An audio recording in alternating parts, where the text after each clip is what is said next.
Assalamualaikum warahmatullahi wabarakatuh. Selamat pagi, salam sejahtera bagi kita semua. Om Swastiastu, Namo Buddhaya, salam kebajikan. Yang terhormat Gubernur Jawa Tengah, Haji Ganjar Pranowo SH MIP.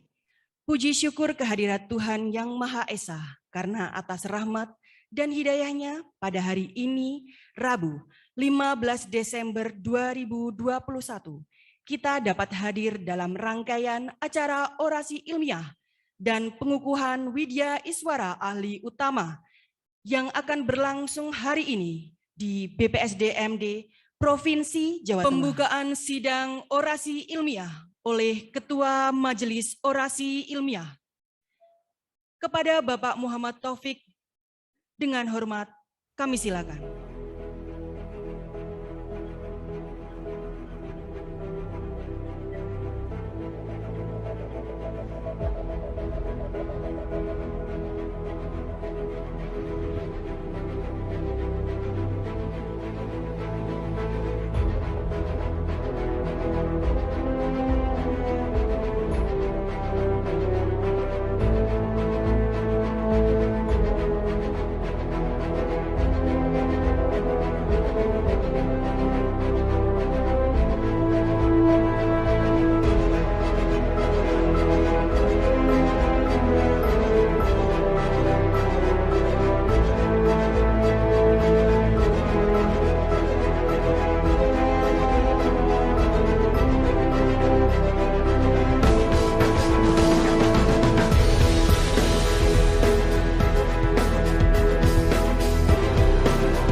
Yang kami hormati, sebelum penyampaian orasi ilmiah sesi ke-6 oleh orator siang ini, berikut akan dibacakan riwayat hidup orator, yaitu Ibu Insinyur Hartina MM, dengan judul orasi Pemberian Stimulus Ekonomi JPS Gemilang pada era pandemi COVID-19 di Provinsi Nusa Tenggara Barat tahun 2020. Studi kasus ditinjau dari pelaksanaan koordinasi dan kolaborasi. Kepada Ibu Hartina, disilakan maju ke podium. Insinyur Hartina MM, pangkat golongan, Pembina Utama Madya 4D, instansi Pemerintah Provinsi NTB, Unit Kerja BPSDMD Provinsi NTB, Pendidikan S1 Fakultas Kehutanan IPB tahun 1982, S2 Fakultas Ekonomi Unram tahun 2003, riwayat pendidikan teknis atau struktural, SPAMA tahun 1996,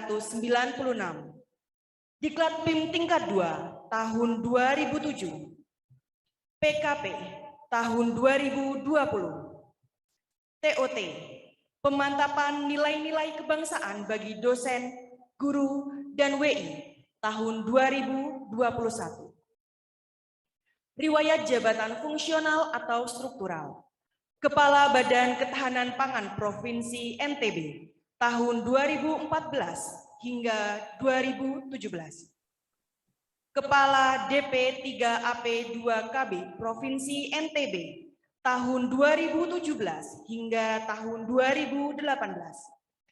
Asisten Administrasi Umum Seda Provinsi NTB tahun 2018 hingga tahun 2020. Widya Iswara Ahli Utama hingga sekarang. Spesialisasi kompetensi: 1. Membangun tim efektif. 2. Whole of government. Demikian riwayat singkat orator. Selanjutnya kami silakan Ketua Majelis Orasi untuk memandu jalannya sesi orasi. Kepada Bapak Muhammad Taufik, dengan hormat kami silakan. Terima kasih. Baik, kepada Bu Hartina, siap ya Bu ya? Siap. Nggak ngantuk ya? Insyaallah. Silakan sampaikan orasinya 15 menit. Baik. Bismillahirrahmanirrahim. Rabbi shrah li sadri wa yassir li amri wahlul 'uqdatam min lisani yafqahu qawli. Assalamualaikum warahmatullahi wabarakatuh. Selamat sore dan salam sejahtera untuk kita semua. Yang kami hormati Ketua dan anggota Majelis Orasi Ilmiah Widya Iswara Republik Indonesia, Bapak Muhammad Taufik sebagai Ketua, Bapak Muhammad Ajwad sebagai anggota. Beliau adalah penguji saya ketika tes YI. Bapak Aris Windianti sebagai anggota, Ibu Nurul Kamilati sebagai anggota. Saya bangga karena ada perempuan juga di sini. Bapak Lalu Hamdi sebagai anggota. Alhamdulillah, itu kata yang paling tepat untuk diucapkan pada kesempatan ini atas semua rahmat dan karunia yang dilimpahkan kepada kita sehingga kita bisa berjumpa di sini dalam suasana kekeluargaan dan dalam suasana cerah ceria. Sampai dengan siang ini nampaknya tidak ada yang ngantuk. Kita di sini hadir untuk menyaksikan dan melaksanakan orasi ilmiah oleh 6 orang WI. Alhamdulillah, sekali lagi saya ucapkan atas kesempatan kepada saya untuk mempertanggungjawabkan sebuah karya tulis ilmiah yang diberi judul Pemberian Stimulus Ekonomi JPS Gemilang pada era pandemi COVID-19 di Provinsi Nusa Tenggara Barat tahun 2020, ditinjau dari pelaksanaan, koordinasi, dan kolaborasi. Bapak Ibu Majelis Orasi yang saya banggakan, mengapa saya ambil judul ini? Yang pertama, interaksi dan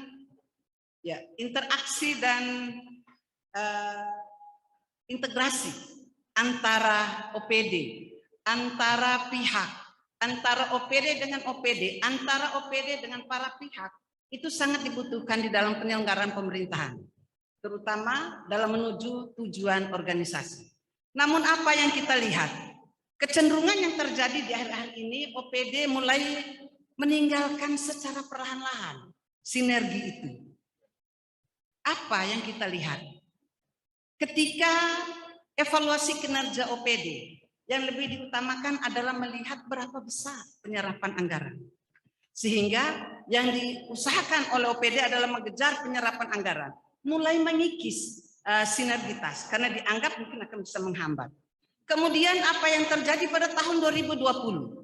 Muncul pandemi COVID. Keluar Kepres nomor 7 dan nomor 9 yang mengatakan bahwa penanganan COVID-19 harus dilakukan secara sinergi. Sinergi oleh siapa? Pusat dan daerah. Di daerah harus dilakukan sinergi oleh seluruh para pihak, oleh seluruh pihak yang terkait, tidak terkecuali. Nah, pandemi COVID ini tidak hanya mengharuskan kita untuk bersinergi, juga membawa dampak. Dampak apa? Bukan hanya berdampak pada aspek kesehatan, tetapi juga berdampak pada aspek sosial dan ekonomi. Sehingga diwajibkan atau keluarlah kebijakan pemerintah untuk memberikan stimulus ekonomi kepada yang terdampak, ya, berupa jaring pengaman sosial. Menindaklanjuti kebijakan ini, kemudian pemerintah Provinsi Nusa Tenggara Barat mengambil kebijakan pemberian stimulus ekonomi berupa jaring pengaman sosial atau JPS Gemilang berbasis produk lokal hasil IKM-UKM non pabrikan. Di situ dia, Pak. Jadi berbasis produk lokal berbasis IKM-UKM bukan pabrikan. Nah, sebagai tindak lanjutnya maka diluncurkanlah. Jadi JPS ini dibagi dalam 3 bulan per bulan. Jadi ada tahap 1, tahap 2, dan tahap 3.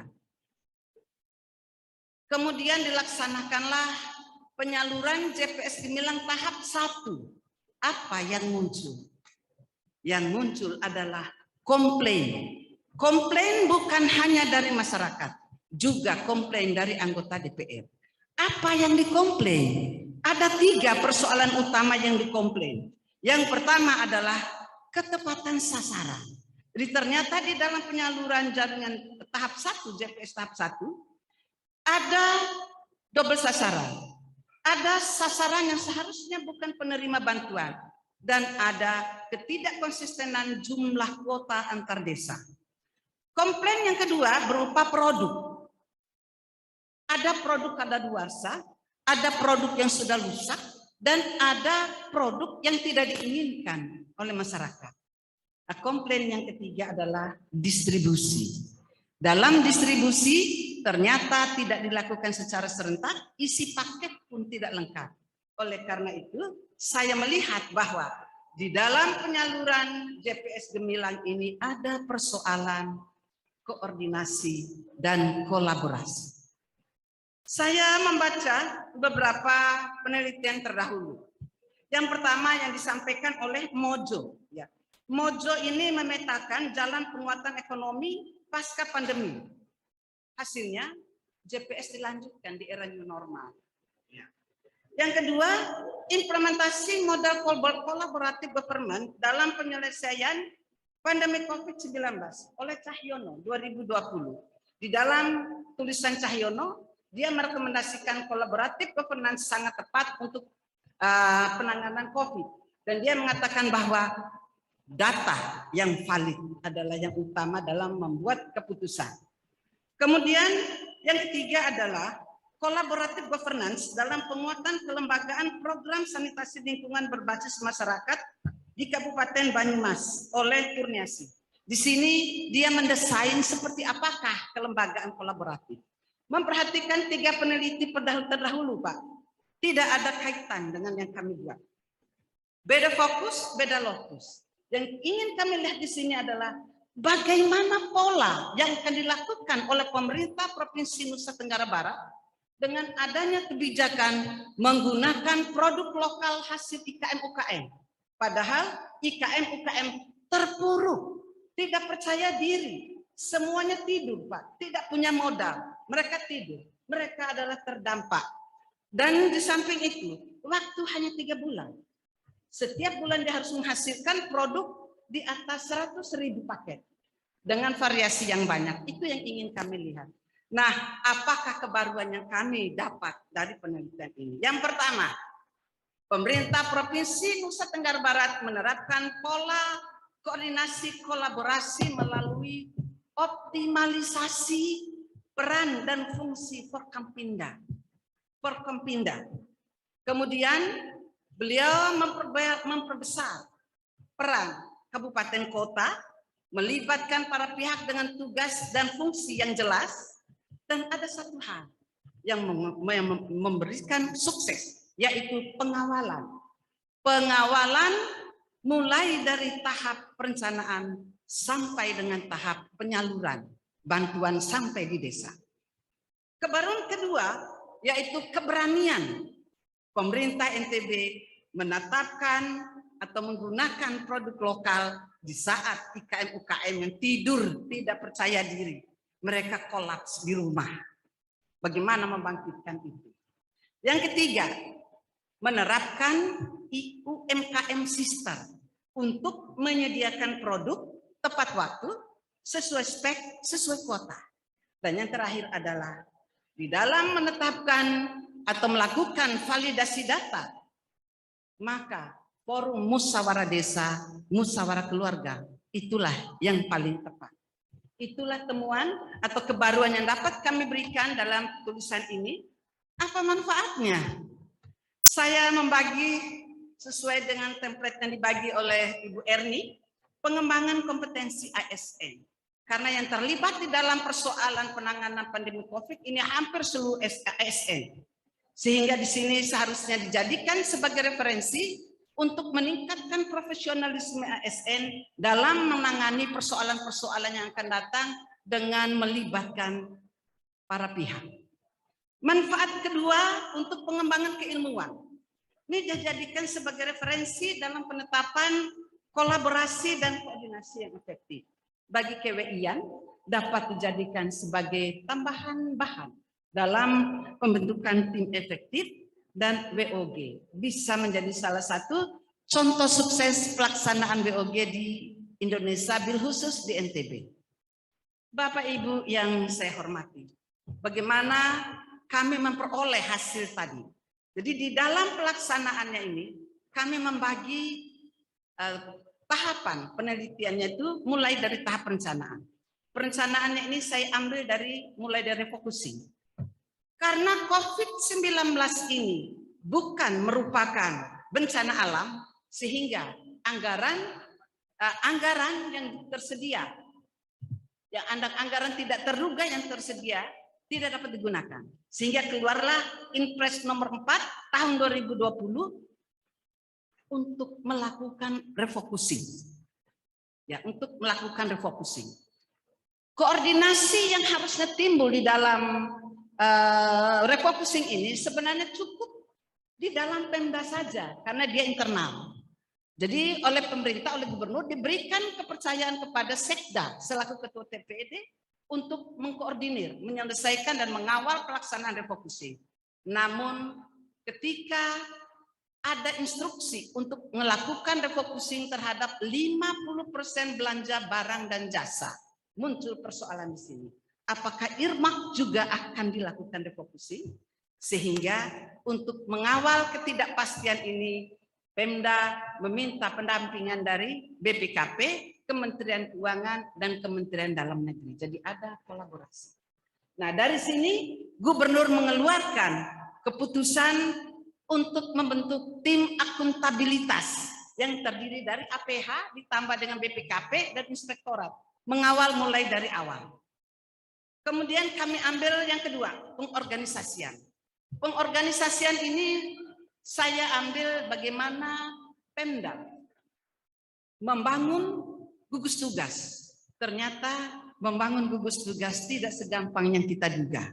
Ya, buktinya Pemda itu membuat keputusan tentang nomor 260/282 tentang gugus tugas, pembentukan gugus tugas. Namun Pergub ini diperbaharui 2 kali. Di gugus tugas pertama, gugus tugas kedua belum ada pembagian tugas. Belum ada pembagian tugas yang jelas. Kemudian di perubahan kedua, di sana ditegaskan ketua itu adalah gubernur. Wakil gubernur Forkominda menjadi wakil ketua dengan anggota hampir seluruh instansi vertikal masuk di dalamnya. Di dalam perbaikan yang kedua ini, perubahan kedua, jumlah anggota itu membengkak menjadi 255. Ya, dengan pembentukan pembagian tugas yang jelas sesuai dengan tusi di dalamnya. Nah, pada pembentukan yang ini, Gubernur dengan Wagub juga membagi tugas yang jelas. Gubernur bertanggung jawab pada aspek sosial dan ekonomi, sedangkan Wakil Gubernur bertanggung jawab pada aspek kesehatan. Nah, pola yang diambil oleh ini diadopsi oleh Bapak Presiden kita. Ketika kembali dari NTB, penanggung jawab penanganan COVID bukan lagi BNPB, tetapi kembali kepada Menko. Itu pembentukan organisasi. Yang ketiga adalah pelaksanaan. Pelaksanaan ini saya bagi 3. Koordinasi validasi data sasaran. Yang kedua koordinasi persiapan paket. Yang ketiga adalah koordinasi pelaksanaan distribusi. Untuk koordinasi validasi data sasaran, pemerintah mengeluarkan mekanisme. Pemerintah mengeluarkan mekanisme validasi data, mulai dari provinsi. Provinsi menyediakan data. Siapakah sasaran? Nah, sasaran yang diambil adalah sesuai dengan kesepakatan rapat yang dipimpin langsung oleh gubernur, diambil dari DTKS yang berasal dari Kementerian Sosial. Nah, dari data terpadu kesejahteraan sosial ini dikurangi dengan mereka yang sudah mendapat bantuan dari kementerian, dapatlah angka sebesar 73.000 penerima bantuan, ditambah dengan non-DTKS. Siapakah non-DTKS? Non-DTKS adalah mereka-mereka yang terdampak. Nah, data dari provinsi dikirim ke kabupaten kota, kabupaten bersama dengan operator data membagi kuota per kecamatan dan per desa, kemudian lanjut pada desa. Seharusnya di desa itu dilakukan validasi oleh seluruh togatoma, oleh seluruh unsur aparat desa, dan oleh mereka pekerja sosial yang ada di desa. Namun ini tidak dilakukan, sehingga muncullah komplain pada pembagian penyaluran JPS Gemilang tahap 1. Nah, untuk persiapan penyaluran JPS Gemilang tahap 2, koordinasi dilakukan lebih kepada bagaimana untuk memeratakan, jadi menjawab inkonsistensi penerima bantuan antar desa, karena memang ada satu desa menerima 1, tapi desa lain ada menerima 400, sehingga di dalam penyaluran bantuan yang kedua, kuota yang semula 105.000 naik menjadi 125.000. Pada penyaluran tahap kedua tidak terlalu banyak komplain terhadap sasaran, namun masih dilakukan, ada yang masih double sasaran. Nah, pada tahap ketiga, kemudian pemerintah provinsi minta pengawalan dari BPKP. Dilakukanlah clearance terhadap hal ini dengan menambahkan NIK dalam setiap data. Diperoleh angka lebih kurang 10 ribuan yang double. Nah, ini prosesnya. Proses yang harusnya ditempuh di sini adalah musyawarah desa atau musyawarah kelurahan. Ini belum dilakukan sepenuhnya di dalam proses validasi data. Realisasi sampai dengan akhir tahap 3 bantuan JPS ini terrealisir sebesar 40%. Menurut Kepala Dinas Sosial Kabupaten Dompu mengatakan bahwa data pada desa-desa yang telah melakukan musyawarah desa sangat valid, tidak ada yang keliru. Nah, kemudian Kepala Desa Mbak Wi Dendorebara yang saya wawancarai katanya tidak ada dana untuk melakukan musyawarah desa karena sudah difokusi. Padahal kebijakan melakukan validasi data bukan jatuh pada tahun 2020 tapi pada tahun sebelumnya. Ada informan yang tidak ingin disebut namanya. Dia mengatakan bahwa sulit bagi desa untuk melakukan validasi data melalui musyawarah desa karena keluarga dan tim ses kemenangannya akan tercoret dari penerima bantuan. Kepala Dinas Sosial Kabupaten Dompu menyampaikan perlu dilakukan secara serentak, secara keseluruhan 100%, karena data ini bukan hanya dibutuhkan pada saat COVID, tetapi dibutuhkan pada saat lainnya. Dan beliau menyarankan tidak usah pakai dana desa, karena akan ada intervensi kepala desa untuk mempengaruhi data akhir. Berbeda dengan salah satu kabid pada Dinas Sosial Kabupaten Lombok Tengah, dia mengatakan ada koordinasi di tingkat pusat. Menteri Desa menyiapkan anggaran, sedangkan Menteri Sosial menyiapkan sarana dan SDM untuk melakukan validasi data di lapangan. Dan mereka juga mengatakan belum ada instruksi yang jelas dari pimpinan untuk melakukan validasi data melalui musyawarah desa atau musyawarah keluarga, musyawarah kelurahan. Itu yang pertama. Yang kedua, koordinasi persiapan penyaluran JPS Gemilang. Tahap langsung yang dilakukan setelah mendapat perintah dari gubernur untuk menggunakan produk lokal, produk IKM-UKM untuk bagian dari JPS Gemilang. Maka langkah pertama yang dilakukan adalah melakukan rapat koordinasi dengan kabupaten kota, dengan pihak-pihak yang terlibat dan terkait dengan IKM-UKM, kemudian perbankan. Maka di sini ditetapkanlah mitra kerja. Mitra kerja mereka yang terlibat di dalam IKM-UKM, melakukan pembinaan IKM-UKM, perbankan. Nah, isi paket belajar dari penyaluran yang pertama bahwa tidak serentak, kemudian banyak yang berbeda, tidak sesuai permintaan masyarakat, sehingga pada tahap 2 dilakukanlah kebijakan penyediaan isi paket berbasis kabupaten kota, sehingga pemerintah kabupaten bisa memotivasi IKM-UKM untuk menghasilkan produk yang diinginkan. Yang ketiga adalah menerapkan UMKM Sister. UMKM Sister ini adalah UMKM akan ada koordinator yang akan merekrut beberapa IKM-UKM untuk menyediakan produk sesuai dengan tanggung jawabnya. Nah, si koordinator ini akan mendekatkan dengan akses modal, mendekatkan dengan pasar, dan menjaga kualitas. Pada tahap ini juga, Gubernur pemerintah memetakan IKM-UKM sesuai dengan jenis bisnisnya masing-masing di seluruh kabupaten kota. Ada pembagian tugas yang jelas antar OPD. Semula penyedia barang hanya pada 2 dinas, sekarang dibagi rata tanggung jawabnya untuk mempercepat proses. Kemudian di sini diterbitkan pula keputusan gubernur tentang pedoman penanganan JPS Gemilang. Koordinasi selanjutnya adalah koordinasi dalam pelaksanaan distribusi. Nah, dalam pelaksanaan distribusi, pemerintah menunjuk PT Gerbang Mas NTB merupakan BUMD untuk melakukan atau menyalurkan bantuan sampai di tingkat desa. Nah, bagaimana prosesnya? Penyedia barang menyerahkan barang yang akan dikirimkan sebagai paket kepada PT GNE dengan bukti membuat berita acara serah terima barang. Nah, di tahap 2 tadi, pemerintah juga membentuk tim pemantau dari OPD. Jadi seluruh OPD kebagian untuk memantau penyaluran. Nah, dalam tahap distribusi, tim pemantau ini berkoordinasi pula dengan PT GNE. Tahap selanjutnya yang dilakukan adalah pengawasan. Apa kekhasan pengawasannya?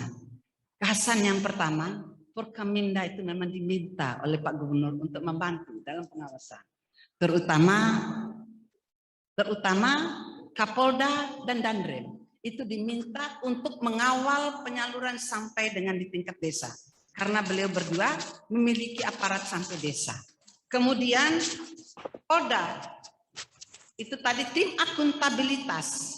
Tim akuntabilitas itu bekerja mulai dari refocusing. Yang kedua adalah pada saat pengadaan barang dan jasa. Di situ mereka bekerja. Kemudian ada tim pengawalan pemantauan oleh OPD. Ini dibentuk oleh gubernur, bekerja dengan pembagian tugas yang jelas antar OPD dan ada penanggung jawab masing-masing pulau. Jadi ada 2 pulau, Lombok dan Sumbawa. Yang ketiga, untuk memantau ini dibentuk sebuah aplikasi baru melalui Android untuk melihat perkembangan sejauh mana penyediaan barang dan penyaluran barang yang akan dibagikan. Bagaimanakah kerja Gubernur dengan Forkaminda? Bisa dipercepat ya? Iya Pak, lagi 1 halaman. Ini melakukan pertemuan setiap minggu. Nah, ini kerjaannya Pak Gubernur dengan Forkaminda. Kesimpulan yang bisa kami sampaikan bahwa pola yang diterapkan oleh Gubernur sangat tepat, yaitu meningkatkan fungsi Forkaminda, pembagian peran yang tegas, dan pengawalan dalam setiap proses. UMKM Sister diterapkannya sangat tepat untuk menghidupkan dan memotivasi perkembangan UMKM IKM. Ini terbukti di tahap awal hanya 150 UKM yang berpartisipasi, tahap 2 naik 650 dan tahap terakhir 4.370. Pelaksanaan validasi baru tercapai 40%. Rekomendasi yang kami sampaikan agar pola yang diterapkan ini dapat dilanjutkan untuk selanjutnya oleh pemerintah baik pusat, baik provinsi maupun kabupaten kota apabila menghadapi persoalan-persoalan seperti ini. Kemudian keberlanjutan pemberdayaan UKM. Musyawarah desa harus dilanjutkan dengan menerbitkan instruksi bupati dan wali kota. Demikian mungkin yang bisa kami sampaikan. Terima kasih. Assalamualaikum warahmatullahi wabarakatuh.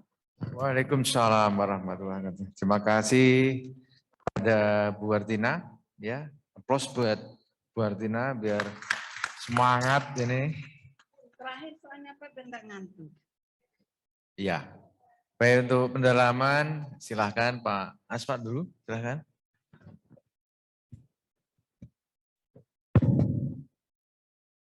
Terima kasih Pak Ketua, para anggota majelis yang kami hormati, Bapak Ibu sekalian, baik yang ada di ruangan ini maupun yang ada di lewat daring. Ibu Haja Hartina, pertama saya ingin menyampaikan selamat ya Bu ya. Meskipun ini yang pertama dan yang terakhir saya menyampaikan selamat. Karena tadi lupa Bu sebagian. Saya menyampaikan selamat karena ini lengkap Bu. Ya. Apa yang dijelaskan dan apa yang ada dalam sini sepertinya sinkron. Jadi menurut saya data yang ada dan paparannya juga sudah cukup bagus. Ya. Namun demikian ada beberapa hal yang ingin saya klarifikasi Bu. Tadi kalau nggak salah Ibu menyampaikan bahwa paling tidak ada 4 aspek yang menjadi novelty dalam karya tulis Ibu kaitannya dengan koordinasi dan kolaborasi ini. Yang pertama adalah pelibatan Forkompinda, kemudian pemanfaatan produk lokal, gitu. Kemudian mengoptimalkan IKM sister. Dan yang terakhir adalah mengenai proses dengan pelibatan musyawarah desa dan musyawarah keluarga. Meskipun kalau saya melihat informasinya dan juga yang saya baca di dalam paper ini adalah khusus untuk validasi data dalam konteks pelibatan musyawarah desa dan musyawarah keluarga ini belum optimal. Baru sekitar 40%. Ya, padahal menurut saya justru ini kaitannya dengan validasi data, mungkin musyawarah desa dan musyawarah keluarga ini merupakan cara terbaik dan paling ampuh menurut saya karena ini yang berhadapan langsung dengan masyarakat. Ya kan? Tetapi justru ini baru sekitar 40%. Salah satu alasannya adalah karena belum ada instruksi gubernur yang jelas. Ya, belum ada instruksi. Tapi kan ketika ini menurut penelitian Ibu, ini merupakan salah satu novelty, Bu. Ya, Ibu menganggap ini sebuah kebaruan, tetapi belum berhasil.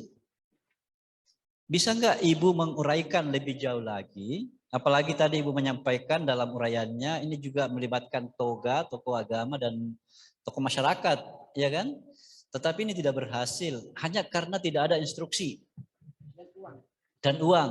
Nah, apa benar teman-teman yang ada di desa ini dia hanya mau terlibat, apalagi ini warganya, ini masyarakatnya secara langsung, hanya karena tidak ada uang dan tidak ada instruksi. Mungkin Ibu bisa menjelaskan ini lebih jauh, kenapa bisa hanya sampai 40%. Itu satu, Bu. Padahal ini menarik menurut saya, Bu. Ya, menarik karena sering kita mendengar di dalam media-media sosial, termasuk media mainstream, ini permasalahan data dalam konteks jaringan sosial ini selalu menjadi permasalahan. Sampai Menteri Sosial kadang harus marah-marah hanya karena ini. Ya. Nah, mungkin ini Ibu bisa memberikan informasi lebih jauh, uraian lebih jauh tentang aspek itu. Yang kedua, Bu, ini mengenai IKM sister. Saya jujur belum mendapatkan informasi maksimal apa yang Ibu maksudkan dengan IKM sister ini. Apakah ada pengusaha-pengusaha tertentu atau bagaimana yang disebut dengan IKM sister ini? Saya mohon maaf, Bu, mungkin Ibu bisa menjelaskan lebih jauh tentang aspek itu. Mungkin itu saja dari saya, Pak Ketua. Terima kasih banyak. Terima kasih Pak Asbat. Selanjutnya Pak Aris, silakan. Terima kasih. Yang saya hormati Ketua Majelis Orasi Ilmiah dan juga yang saya hormati Bu Haja Hartina. Pertama-tama tentu saja saya ucapkan selamat sudah melaksanakan presentasi dengan penuh semangat, jadi membangunkan kami yang ngantuk gitu kan. Jadi sangat semangat, saya apresiasi terhadap hal itu. Saya sepakat dengan Pak Aswad, Bu Hartina, tidak banyak yang bisa saya kritisi dari KTI Ibu karena relatif lengkap dan juga cukup bagus untuk kita pelajari bersama terkait dengan kebijakan koordinasi dan kolaborasi dalam pelaksanaan stimulus ekonomi JPS Gemilang di era pandemi. Mungkin saya juga seperti orator sebelumnya, lebih banyak memperkaya apa yang Ibu tulis. Dan juga mungkin ada satu klarifikasi kecil sebetulnya, tidak terlalu penting.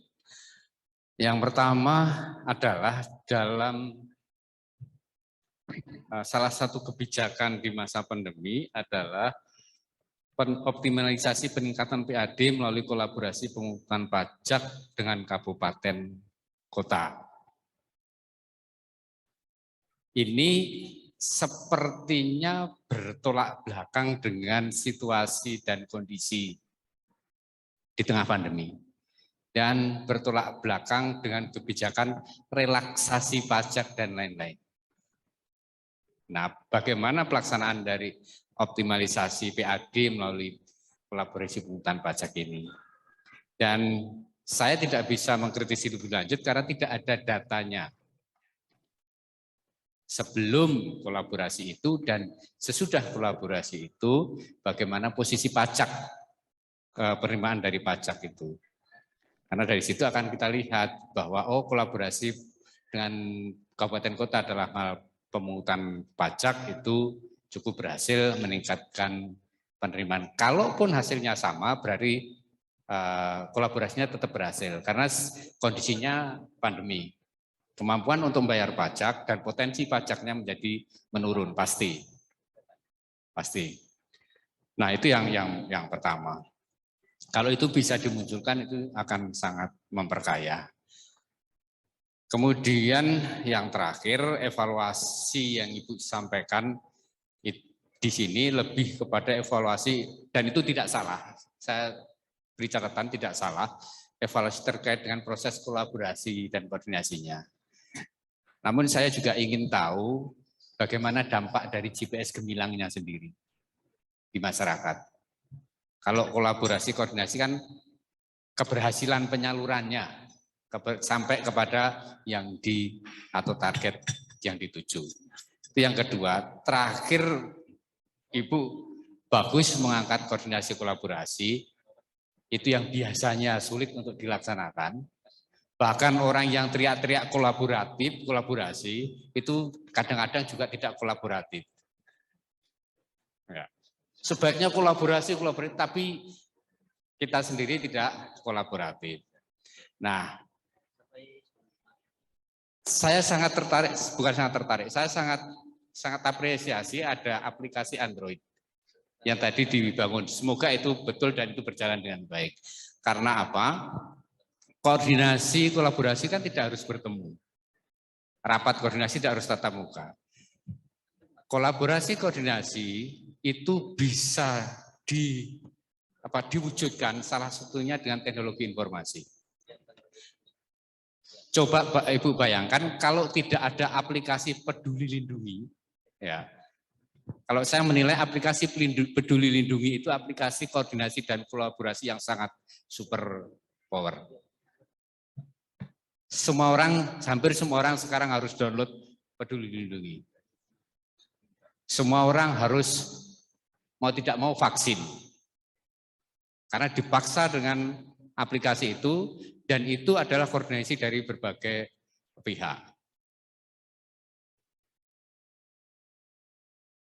Klinik yang mengeluarkan hasil tes COVID tidak akan diakui kalau tidak dimasukkan dalam aplikasi Peduli Lindungi. Dan seterusnya. Kita bisa kontrol berapa orang yang masuk ke mal melalui aplikasi Peduli Lindungi. Ini contoh kekuatan suatu aplikasi untuk kepentingan koordinasi dan kolaborasi. Itu mungkin beberapa masukan dari saya, yang utama adalah dari sisi itu saja, kecil sebetulnya, tidak terlalu signifikan, tapi itu akan lebih memperkaya lagi karena ada anomali, ada kontradiksi antara keinginan untuk meningkatkan penerimaan pajak dengan kondisi dampak dari COVID yang pasti akan berdampak juga pada potensi pajak yang akan bisa dipungut. Saya kira itu, terima kasih Ketua. Ya. Terima kasih Pak Aris. Berikutnya Pak Lalu, silakan.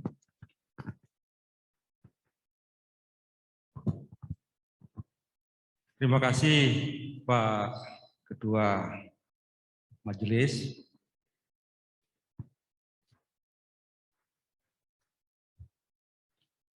Atas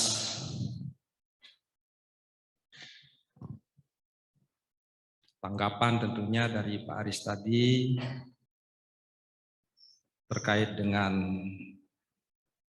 orasi yang disampaikan oleh Ibu Haji Hardina yang mengangkat judul KTI ini pemberian stimulus ekonomi JPS Gemilang. Kalau yang kecil ini lain judulnya. Saya ingat betul, sebelum mengingat betul ini Pak Ketua, teringat saya bahwa pentingnya kolaborasi yang disampaikan oleh Pak Aris tadi sampai-sampai menjadi satu komponen pokok, menjadi core values daripada ASN kan Pak ya, yaitu berakhlak. Yang terakhir itu adalah kolaboratif. Jadi pandemi yang terjadi secara global termasuk juga di NTB pada tahun 2020 itu benar-benar seperti terasa kita kalut, yang memiliki dampak terhadap kesehatan, sosial, ekonomi maupun keuangan. Dan pada saat itu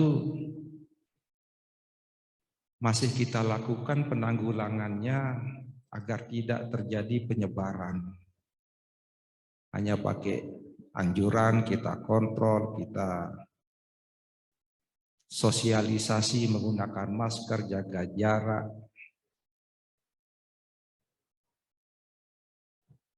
cuci tangan dengan sabun di air mengalir, kemudian tracing dan penanganan lanjutannya yaitu treatment. Dari segi ekonomi pada saat itu terjadinya sepertinya terhenti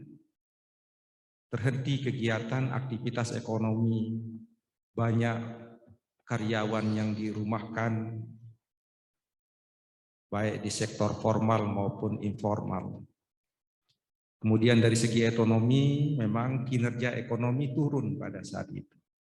Investasi melemah, susah menjual barang.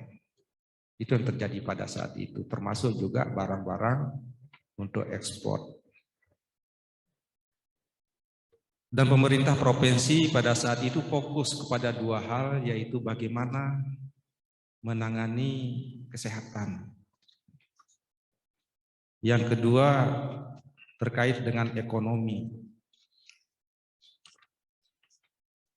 Ekonomi ini Bapak Gubernur mengambil kebijakan dengan JPS Gemilang. JPS Gemilang ini tujuannya satu, memberdayakan dan menghidupkan kembali UKM-UKM yang sedang sekarat itu. Yang kedua, memenuhi kebutuhan masyarakat oleh produksi lokal. Jadi sisi satu, sisi duanya mempunyai dampak yang sangat dibutuhkan oleh pemerintah pada saat itu, khususnya di NTB. UKM hidup lagi, kemudian barang-barang kebutuhan masyarakat, sembako dan produk-produk lainnya itu bisa terpenuhi oleh UKM. Terjadi juga konsolidasi di UKM ini. Karena begitu banyak produk yang dibutuhkan dalam masa JPS Gemilang itu, sekian banyak juga jenis produk yang dibutuhkan. Jadi antar UKM itu berkonsolidasi, dikoordinir oleh beberapa UKM yang sudah lebih kuat mengkoordinir yang lebih yang kurang kuat untuk berproduksi dalam rangka memenuhi kebutuhan masyarakat melalui JPS Gemilang itu. Ini mungkin yang dimaksud dengan UKM sister. Nah, sekarang sudah masih tetap eksis pola-pola yang dilaksanakan, memperkuat UKM yang dilaksanakan pada saat pandemi masih sekarang sampai masih berlanjut.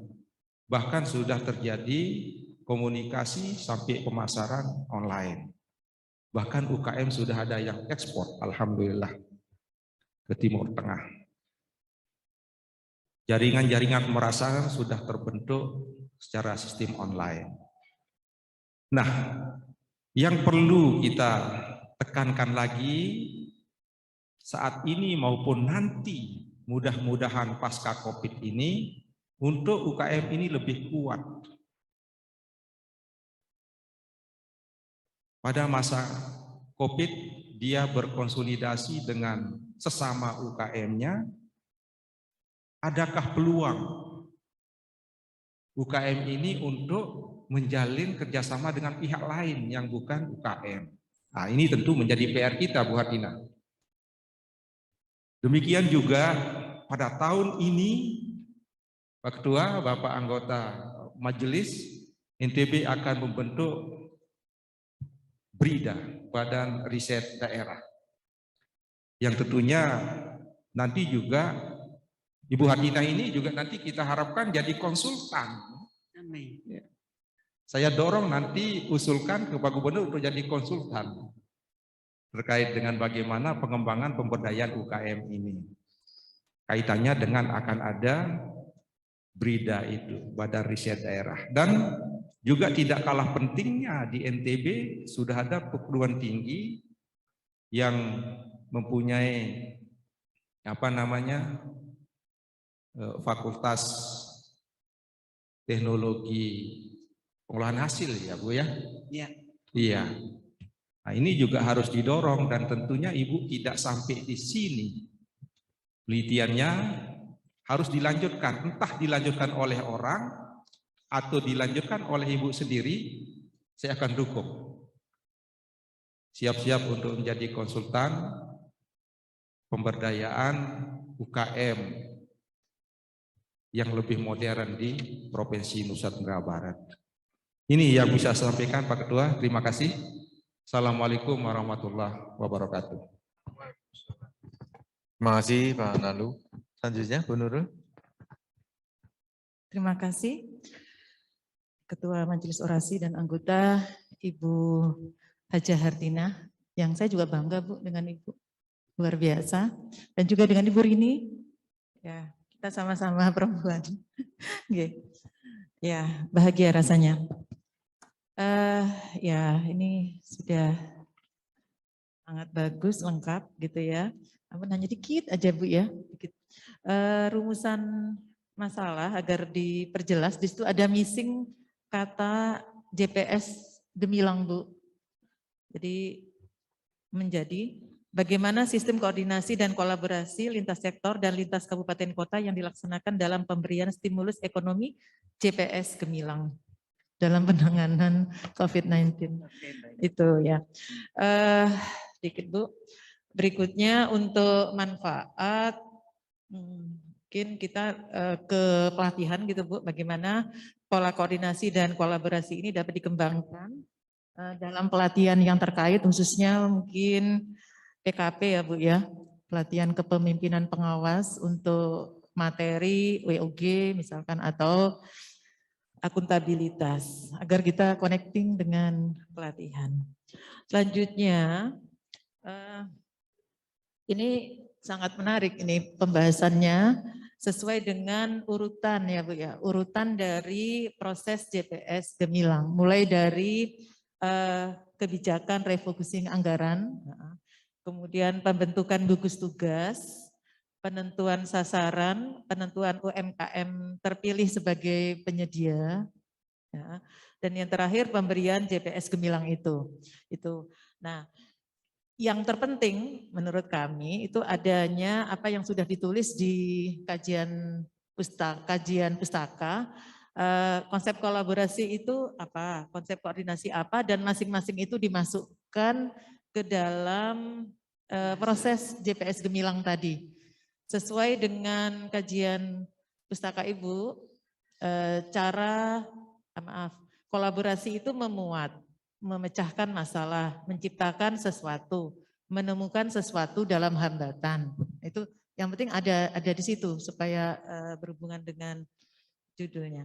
Lalu koordinasi tentu meliputi seperti yang ada pada dasar teori Ibu, koordinasi pimpin, usaha bersama, proses terus, menerus, usaha kelompok, kesatuan tindakan, dan kesadaran individu.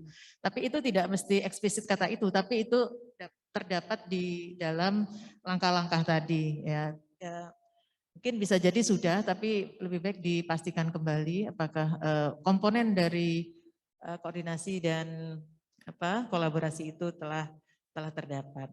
Kemudian untuk rekomendasi agar ini juga terkait dengan peran lembaga pelatihan seperti tadi pada manfaat, mungkin kita dapat di situ bagi lembaga pelatihan gitu ya, dapat mendorong peningkatan kolaborasi dan koordinasi dalam pemberian stimulus ekonomi JPS Gemilang sebagai bagian dari implementasi materi POG atau akuntabilitas. Mungkin bisa juga nanti membuat video sebagai bahan ajar sosialisasi pendidikan masyarakat tentang sistem koordinasi dan kolaborasi lintas sektor dan lintas kota dalam penyaluran stimulus ekonomi dan penanganan bencana. Mungkin seperti itu, Bu. Jadi lebih kita kaitkan supaya ini memiliki temuan yang bermakna bagi lembaga pelatihan. Sekali lagi selamat Ibu. Terima kasih. Ya, terima kasih. Sama-sama Ibu. Terima kasih Bu Nurul, Bu Hartina, terima kasih orasinya. Ini tentang collaborative governance. Gitu ya. Diangkatlah ada beberapa peta aktor-aktor dan ini ternyata intinya adalah koordinasi atau kolaborasi yang justru bersentral di birokrasi justru jalan begitu ya. Ini kalau UMKM tidak jalan atau gimana. Nah artinya gini, ada lesson learn yang penting. Ya ini kita belum nangkep ini. Lesson learn-nya apa di sini nih? Dari penerapan collaborative governance, ya apa yang bisa kita pelajari dari case ini. Jadi tidak sekedar mendeskripsikan, tetapi apa lesson learn-nya, ya, yang kemudian menjadi sebuah rekomendasi kebijakan. Nah ini perlu ada fokus ya, tadi ada fokus bagaimana sebenarnya penggambaran tadi, yang mana yang jalan, dan mana yang tidak jalan, dan apa yang kemudian bisa ditarik pembelajaran dari apa yang sudah berhasil dilakukan tadi. Apa key success factor-nya? Kunci keberhasilannya apa yang mungkin bisa diadopsi menjadi sebuah kebijakan, tidak hanya di NTB tapi juga di tempat-tempat yang lain. Ini yang sangat penting. Kemudian yang berikutnya, ini kan di sini tidak beberapa persoalan yang klasik di dalam pendistribusian, yaitu data, salah alamat, dan seterusnya. Ini belum dikupas gitu ya. Gimana misalnya ini kan problem di tempat lain itu tentang data dan sebagainya ya. Ibu belum menyinggung sana. Agar di tempat lain juga bisa menerapkan kita pakai model NTB nih. Ya, problem-problem klasik, problem salah alamat, data dan seterusnya, problem kemudian koordinasi dan sebagainya bisa kemudian dipecahkan dengan resepnya NTB. Tadi yang saya sampaikan, lesson learn, key success faktornya yang bisa direplikasi di tempat lain. Nah, jadi ini perlu penguatan tadi ya, tidak ini kan bagus ya, tapi tentunya tadi ada ujungnya gitu ya. Apa oleh-oleh dari NTB tadi, lesson learn-nya apa? Silakan mungkin diklarifikasi, dijawab tadi masukan dari anggota majelis. Baik. Nah, terima kasih Bapak Ketua Majelis. Yang pertama, betul bahwa validasi data itu baru 40% yang melakukan musyawarah desa. Harusnya validasi data itu dilakukan musyawarah desa, melibatkan mereka yang ada di desa, toga, toma, pelaku-pelaku sosial, terutama mereka yang berkecimpung di bidang sosial, dinas sosial, Kementerian Sosial, Pak. Nah, ini belum dilakukan. Nah, mengapa? Ada beberapa informan yang saya tanya tidak ingin menyebutkan namanya. Sulit, Bu, melakukan musdes. Karena akan terdata anggota keluarga, kemudian tim sukses pemilihan kepala desa, Pak. Akan tercoret dari situ. Itu persoalannya. Sehingga mereka enggan untuk melakukannya. Alasannya mereka uang di-refocusing. Tidak. Bukan hanya pada tahun 2020 minta validasi data ini. Tapi sebelum-sebelumnya sudah diminta tapi tidak dilakukan. Nah, sehingga mereka tuh menjawab lagi, tidak ada instruksi yang jelas. Sehingga dasaran kami memang akan bersurat nanti kepada gubernur untuk memberikan surat kepada bupati dan wali kota agar mengeluarkan instruksi ini, Pak. Agar dilakukan. Jadi itu persoalannya. Ada keluarga dan ada sebagian tipses yang masih masuk di dalam data DTKS yang mereka enggan untuk dikeluarkan. Itu masalah Novarti yang itu. Kemudian apa itu UMKM Sister? Tadi mungkin secara jelas disampaikan oleh Bapak Kepala Badan kami tadi. Jadi ditunjuk koordinator, Pak, UMKM. UMKM kan modalnya lebih besar. Ini saya dapat dari salah satu yang ditunjuk menjadi koordinator. Ketua IKM Rinjani Putri, perempuan. Dia diberi tanggung jawab untuk menyediakan kue kering di Lombok Tengah. Jadi apa yang dia lakukan ini, langsung setelah dia dipanggil, kemudian lakukan koordinasi kepada kabupaten dan koordinator UMKM, dia mendata siapa saja. Ternyata tidak semua pelaku yang diajak itu adalah pelaku untuk membuat kue kering. Tetapi mereka adalah UMKM terdampak. Nah, bagaimana untuk menciptakan hasil dan produk? Mereka latihan. Masing-masing mereka menyiapkan resep, latihan bersama, itu polanya dia, Pak. Nah, orang ini, koordinator inilah yang mencari modal. Kan mereka tidur ini, Pak, ini dibujuk. Memang pola UMKM ini memang ada beda. Saya diprotes oleh 2 orang kepala dinas pada 2 kabupaten yang berbeda. Apa sih provinsi ini? Jalan sendiri. Kami tidak pernah diajak diskusi dalam penyediaan ini. Jadi rupanya langkah yang diambil oleh gubernur ini juga memotong birokrasi, Pak. Nah, tetapi bagaimana mereka gubernur ini memberdayakan IMKM ini, IMKM sister. Jadi untuk memotong tidak perlu lagi berjenjang dari provinsi harus sampai ke bupati, kemudian ke desa, kemudian ke dinas-dinas kabupaten kota, tetapi dipotong. Koordinator yang ditunjuk inilah yang melakukan koordinasi dengan Pemda.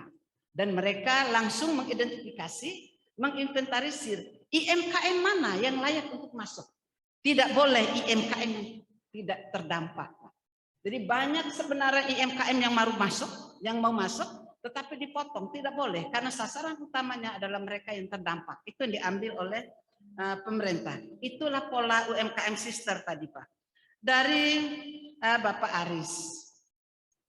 Iya, ketika saya menghadap Kepala Bapenda, Pak, untuk mewawancarai bagaimana, karena ketika saya wawancara dengan Kepala Bapeda mengatakan, untuk refocusing, Ibu jangan tanya saya, Ibu datang dulu ke Dinas Pendapatan, karena beliaulah yang melakukan penyesuaian pendapatan.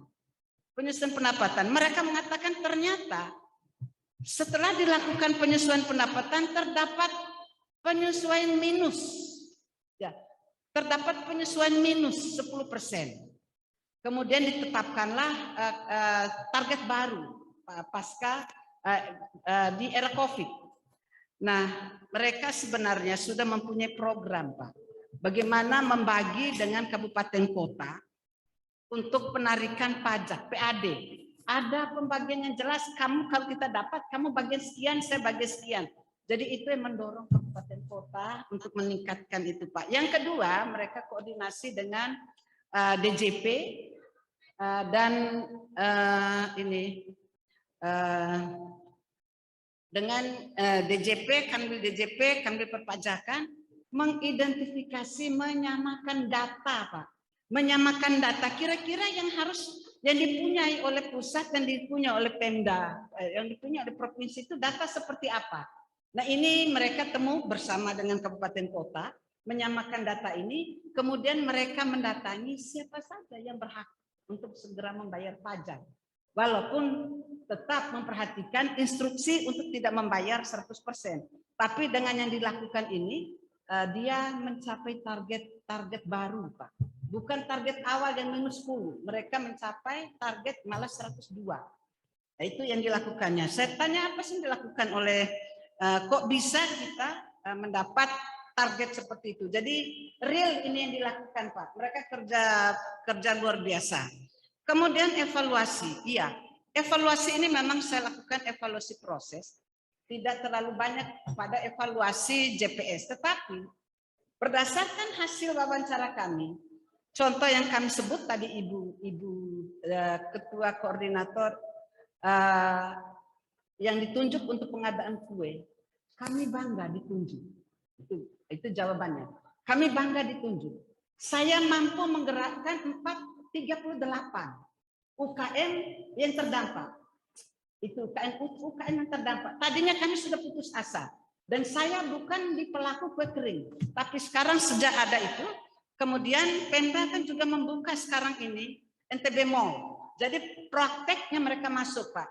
Dan beberapa UKM yang saya wawancara mengatakan, luar biasa JPS Gemilang yang disebutkan oleh Pemda untuk menggunakan produk lokal. Karena mampu menghidupkan kami 4.300, belum lagi tumbuh baru, Pak. Kemudian dari lalu Hamdi tadi menjelaskan, Ibu Nurul, ya insya Allah nanti akan saya rapikan. Saya tadi minta catatannya beliau bagi saya.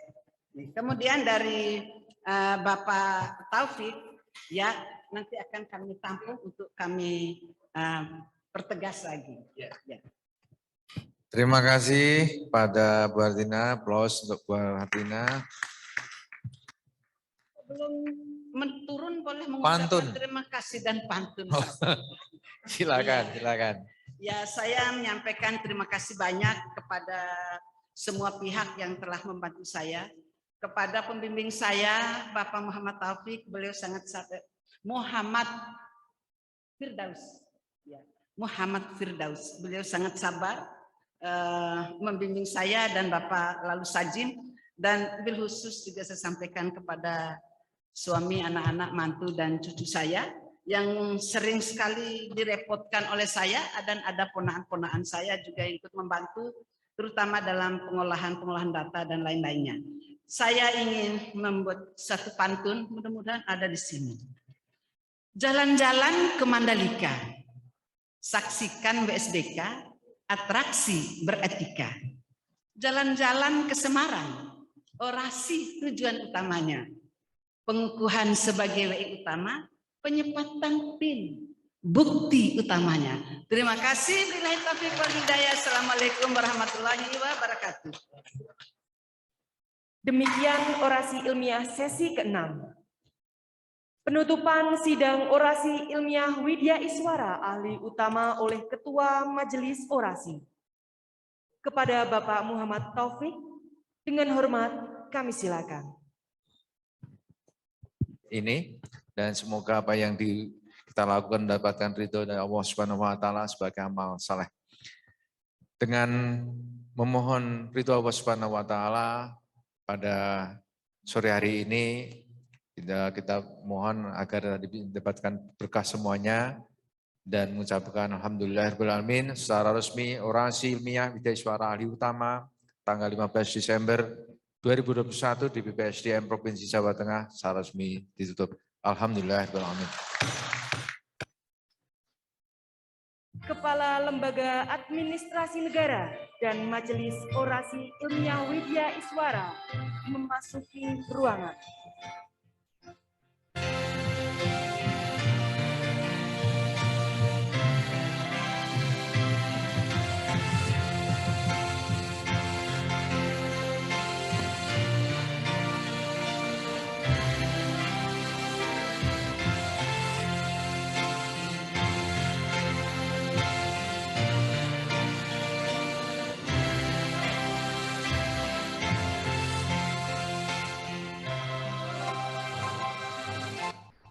Hadirin dipersilakan duduk kembali.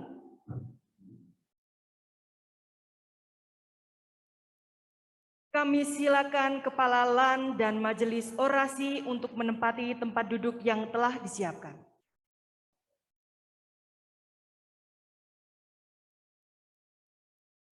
Persiapan upacara pengukuhan dimulai. Kami mohon para Widya Iswara yang akan dikukuhkan untuk mengambil tempat.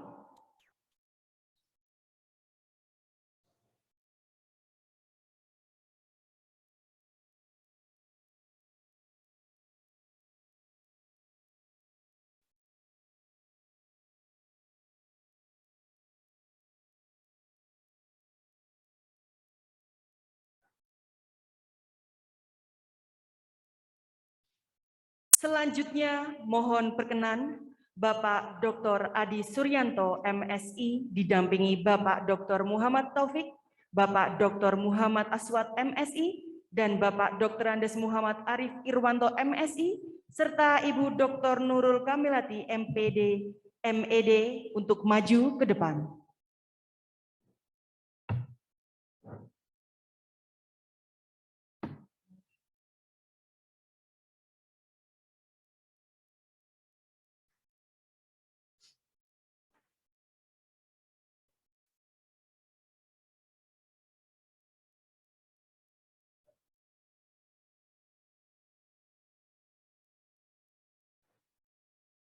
Acara pengukuhan diawali dengan pemberian piagam dan medali Widya Iswara Ahli Utama oleh Kepala LAN, didampingi Ketua Majelis Orasi. Kami mengundang para Widya Iswara untuk maju ke depan. Dr. Andes Sudaryanto, MSI, BPSDMD Provinsi Jawa Tengah.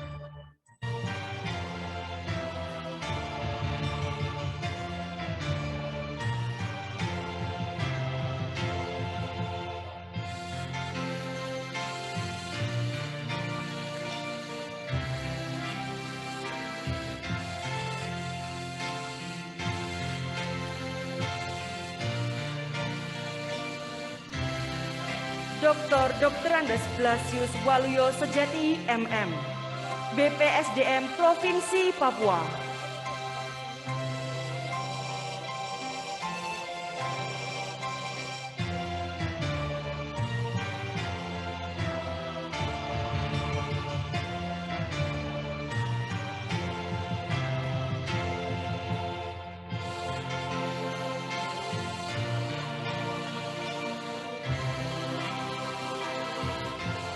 Hajah Rini Setiasih, SHMH, BPSDM Provinsi Kalimantan Selatan.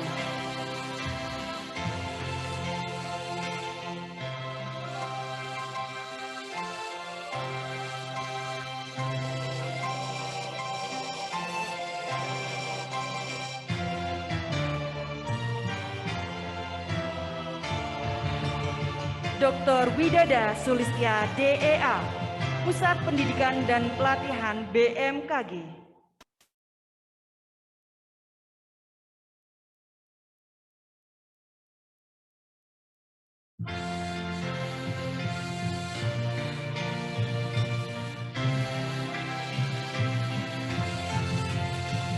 Dr. Andes Bahrudin, MPD, BPSDM Provinsi Nusa Tenggara Barat.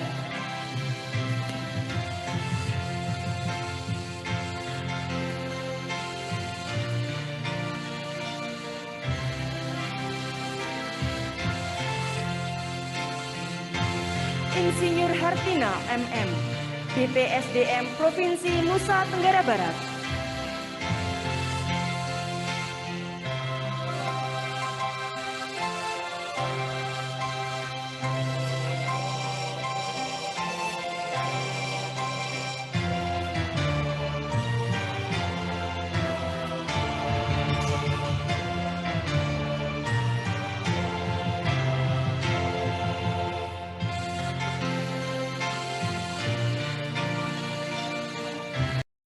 Pernyataan pengukuhan Widya Iswara Ahli Utama oleh Kepala Lembaga Administrasi Negara. Hadirin dimohon berdiri. Bismillahirrahmanirrahim. Pada hari ini, Rabu, tanggal 15 Desember 2021, saya mengukuhkan saudara-saudara sebagai Widya Iswara Ahli Utama. Saya percaya saudara-saudara mampu mengemban tugas sebagai Widya Iswara Ahli Utama dengan sebaik-baiknya.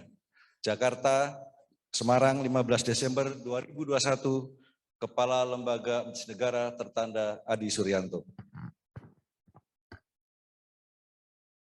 Bapak Ibu para hadirin, kini tiba saatnya untuk pemberian ucapan selamat yang diawali dengan sesi foto bersama Bapak Kepala LAN beserta Majelis Orasi Ilmiah dengan para Widya Iswara yang baru saja dikukuhkan. Mohon kesediaan Bapak Kepala LAN didampingi Majelis Orasi Ilmiah untuk melakukan sesi foto bersama dengan mengambil tempat yang telah disiapkan.